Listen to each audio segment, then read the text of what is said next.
Police কিন্তু তাদেরকে লাঠিচার্জ করছেন, কারণ যেহেতু এটি বাংলাদেশের নিষিদ্ধ সংগঠন হিজবুত তাহরির। এই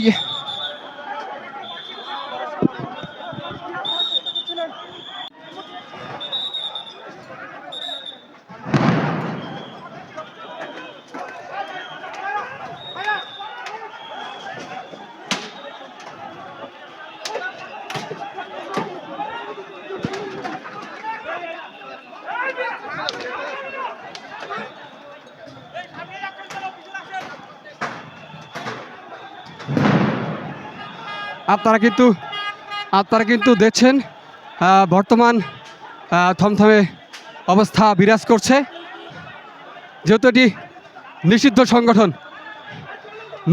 সংগঠন বলে তাদেরকে কিন্তু এর আগেও